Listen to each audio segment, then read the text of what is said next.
जय हिंद। इस वीडियो में जो यूपीएसआई का 13 नवंबर की जो पहली शिफ्ट हुई थी, उसकी जो हिंदी की जो हमारा पेपर हुआ था उसको देखेंगे। 9 बजे से 11 बजे तक ये एग्ज़ाम हुआ था। एसआई सिविल पुलिस 2021 के जो है, इसमें हिंदी का अपने लोग देखेंगे कि क्या क्वेश्चन आए थे और कैसा कैसा इसका क्वेश्चन था। चलो देखते हैं, सीधा शुरू करते हैं। पहला ही इसमें क्वेश्चन है, अपभ्रंश में कितने स्वर मौजूद थे? तो इसमें ऑप्शन नंबर सी सही है, 8। क्वेश्चन नंबर 2 है, इनमें से कौन सा शब्द पुल्लिंग है? तो इसका ऑप्शन नंबर ए सही हो जाएगा, यशस्वी। क्वेश्चन नंबर 3 है, निर्गुण कवियों में सर्वाधिक शिक्षित संत इनमें से कौन है? तो इसमें आपका ऑप्शन हो जाएगा, ऑप्शन नंबर ए सही हो जाएगा, सुंदर दास। क्वेश्चन नंबर 4 है, इनमें से कौन सा शब्द भूगोल का विलोम है? तो भूगोल का जो विलोम होगा वो हो जाएगा ऑप्शन नंबर डी, खगोल। क्वेश्चन नंबर 5 है कि इनमें से कौन सा शब्द अर्क का अनेकार्थी शब्द है? तो अर्क का अनेकार्थी आपको बताना है, तो ऑप्शन नंबर ए सही होगा, इंद्र। क्वेश्चन नंबर 6 है, यथाशक्ति में इनमें से कौन सा समास है? तो यथाशक्ति में आपको समास बताना है, तो ऑप्शन नंबर सी इसमें सही हो जाएगा, अव्ययी भाव समास। क्वेश्चन नंबर 7 है, विशेषण विशेषण मूलतः कितने प्रकार के होते हैं? तो इसमें ऑप्शन नंबर ए सही है, 4। विशेषण 4 प्रकार के होते हैं। क्वेश्चन नंबर 8 है, पिता के घर पर रहने वाली युवती के लिए इनमें से कौन सा उपयुक्त शब्द है? तो पिता के घर में रहने वाली युवती को क्या कहते हैं? ऑप्शन नंबर बी, सुवासिनी। सुवासिनी। क्वेश्चन नंबर 9 है, इनमें से अधिकरण का बोधक चिन्ह क्या है? तो अधिकरण के लिए में आता है, अधिकरण में। क्वेश्चन नंबर 10 है, इनमें से रि से जो री है वो क्या है? तो री एक स्वर है, ठीक है। री क्या है? एक स्वर है। क्वेश्चन नंबर 11 है, गीता ने पुस्तक पढ़ी, इस वाक्य में कौन सा काल है? तो गीता ने पुस्तक पढ़ी, इस काल में जो वाक्य है वो है पूर्ण वर्तमान। पूर्ण वर्तमान काल जो है, ये आपका राइट आंसर। क्वेश्चन नंबर 12 है, 16 मात्राओं वाला छंद कौन सा है? ऑप्शन नंबर बी सही है, चौपाई जो है वो 16 मात्राओं वाला छंद है। क्वेश्चन नंबर 13 है, इनमें से कौन सी भाषा का विकास मागधी अपभ्रंश से हुआ है? तो मागही अपभ्रंश से हुआ है, वो है option number D, Magahi. Question number 14 है, इनमें से कौन सा शब्द अग्रि अग्रि का पर्यायवाची नहीं है? तो अग्रि का पर्यायवाची नहीं है, ऑप्शन नंबर सी, अमी। क्वेश्चन नंबर 15 है, इनमें से यौगिक सार्वनामिक विशेषण का कौन सा उदाहरण सही है? तो ऑप्शन नंबर डी सही हो जाएगा, ऐसा आदमी नहीं देखा। ये आपका राइट आंसर हो जाएगा। क्वेश्चन नंबर 16, इनमें से वीर रस के कवि कौन है? Option number B, Ramdhari Singh Dinkar. Question number 17 है, कुंडलिया छंद में चरणों की मात्रा कितनी होती है? तो कुंडलिया छंद में चरणों की मात्रा कितनी होती है? डी, ऑप्शन नंबर डी में 6 होती है। क्वेश्चन नंबर 18 है, किसका उच्चारण स्थान दंत है? तो ऑप्शन नंबर बी राइट हो जाएगा, ना का स्थान जो है दंत है। क्वेश्चन नंबर 19 है, महावीर प्रसाद द्विवेदी इनमें से किस पत्रिका के संपादक थे? तो सरस्वती पत्रिका के क्या थे? संपादक। क्वेश्चन नंबर 20, इनमें से कौन सा शब्द गौरव का विलोम शब्द है? ऑप्शन नंबर बी, लाघव। क्वेश्चन नंबर 21, इनमें से नाक का बाल होना मुहावरे का अर्थ है? नाक का बाल का अर्थ है ऑप्शन नंबर डी, अधिक प्यारा होना। क्वेश्चन नंबर 22, इनमें से प्रयोगवाद के प्रवर्तक कौन हैं? तो अज्ञेय इनमें से प्रयोगवाद के प्रवर्तक हैं। क्वेश्चन नंबर 23 से 25 है, इसमें आपका पूरा का पूरा गद्यांश दे रखा है, तो इसमें हम जो है गद्यांश पढ़ेंगे आपको ध्यान से देखना है गद्यांश को। गद्यांश है तुलसी जैसा कवि काव्य की विशुद्ध मनोमयी कल्पना प्रवण तथा संगारात्मक भावभूमियों के प्रति उत्साही नहीं हो सकता।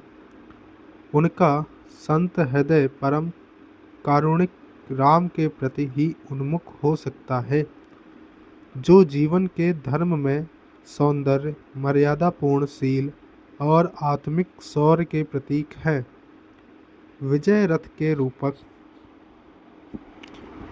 के रूपक में उन्होंने संत जीवन की रूपरेखा उभारी है और अपनी राम कथा को इसी संतत्व की चरितार्थ बना दिया है। उनका काव्य भारतीय जीवन की सबसे बड़ी आकांक्षा, मर्यादित जीवनचर्या अथवा संत रहिन को वाणी देता है। ठीक है, वाणी देता है। धर्म में जीवन की आकांक्षा भारतीय संस्कृति का वैशिष्ट है। तुलसी के काव्य में धर्म का अनावरित और आच्छूर्ण रूप ही प्रकट हुआ है। मध्य युग की आध्यात्मिकता का प्रतिनिधित्व करते हुए भी उनका काव्य भारतीय आत्मा को चिरंतर सौंदर्य का प्रतिनिधि है, जो सत्य, तप, करुणा और मैत्री में ही आरोहण के देवधर्मी मूल्यों को अनावरण करता है। उनके काव्य में हमें श्रेष्ठ कवित्व ही नहीं मिलता, उसके आधार पर हम संत कवित्व की रूपरेखा भी निर्धारित कर सकते हैं। भक्ति उनके संतत्व की आंतरिक भाव साधना है। इस भाव साधना की वाणी को अप्रतिम क्षमता देकर उन्होंने निष्कम्य दीप शिखा की भांति अपनी काव्य कला को निसंग और निवैर्यकित्व दीप्ति से भरा है। उपर्युक्त गद्यांश में क्वेश्चन है, क्वेश्चन नंबर 23। उपर्युक्त गद्यांश के अनुसार तुलसी के राम किसके प्रतीक हैं? तो तुलसी के राम शील, शौर्य और सौंदर्य के प्रतीक हैं। क्वेश्चन नंबर 24 है, उपरोक्त गद्यांश के आधार पर तुलसी के काव्य में भारतीय जीवन की सबसे बड़ी कौन सी अभिलाषा व्यक्त हुई? तो ऑप्शन नंबर डी, संतों की सी जीवनचर्या की। ओके। क्वेश्चन नंबर 25 है, कवि का संत हृदय परम कारुणिक किसके प्रति उन्मुख हो सकता है? तो राम के प्रति। क्वेश्चन नंबर 26 है, निम्नलिखित में से कौन सा शब्द तत्सम है? तो ये जो है आपका उद्यम जो आपका जो शब्द है वो तत्सम है। क्वेश्चन नंबर 27 है, इनमें से खोज का अनेकार्थी शब्द कौन सा नहीं है? तो खोज का अनेकार्थी जो है वो इच्छा पूर्ति नहीं है, बाकी तलाश, जिज्ञासा, अनुसंधान ये सभी हैं। क्वेश्चन नंबर 28 है, इनमें से किस पुस्तक को व्यास सम्मान प्राप्त हुआ था? तो ऑप्शन नंबर ए सही है, आत्मजयी। क्वेश्चन नंबर 29 है, परमेश्वर में कौन सा समास है? तो परमेश्वर में कर्मधारय समास है। क्वेश्चन नंबर 30 है, निम्नलिखित में से कौन सा शब्द अर्थ से जुड़ा हुआ नहीं है? तो ऑप्शन नंबर सी सही हो जाएगा, चेष्टा। क्वेश्चन नंबर 31 है, विकास की दृष्टि से अपभ्रंश की पूर्वकालीन अवस्था का क्या नाम है? तो ऑप्शन नंबर बी सही हो जाएगा, प्राकृत। क्वेश्चन नंबर 32 है, इनमें से कौन सा शब्द स्त्रीलिंग है? तो स्त्रीलिंग कौन सा है? अजवाइन। अजवाइन जो है आपका स्त्रीलिंग शब्द है। क्वेश्चन नंबर 33 है, इनमें से कौन सा शब्द अंबर शब्द का अर्थ नहीं है? नहीं है तो बात करेंगे तो ऑप्शन नंबर डी सही हो जाएगा, अध्याय। क्वेश्चन नंबर 34 है, इनमें से कौन सा शब्द सौभाग्य का विलोम शब्द है? तो सौभाग्य का क्या हो जाएगा? दुर्भाग्य। क्वेश्चन नंबर 35 है, साहित्य को जनता की चित्त वृत्तियों का संचित प्रतिबिंब इनमें से किसने कहा है? तो ऑप्शन नंबर बी सही हो जाएगा, रामचंद्र शुक्ल। क्वेश्चन नंबर 36 है, दशानन में कौन सा समास है? तो दशानन में बहुब्रीहि समास है। क्वेश्चन नंबर आपका 37 है, इसमें कहा गया है आत्मजयी इनमें से किस विधा की पुस्तक है? तो आत्मजयी ऑप्शन नंबर बी सही हो जाएगा, काव्य है।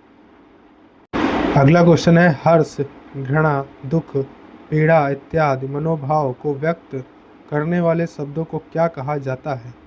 तो क्या कहा जाता है? विस्मयादि बोधक। अगला जो हमारा क्वेश्चन है वो 39 है, महावीर प्रसाद द्विवेदी सरस्वती पत्रिका के संपादक कब बने? तो option number D right answer 1903 में।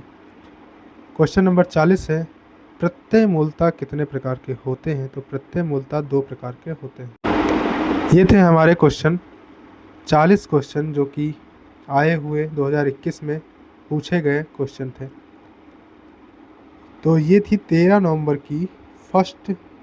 तारीख की फर्स्ट शिफ्ट, ठीक है, 13 की फर्स्ट शिफ्ट। सभी शिफ्टों को धीरे धीरे आगे वीडियो में देखते रहेंगे।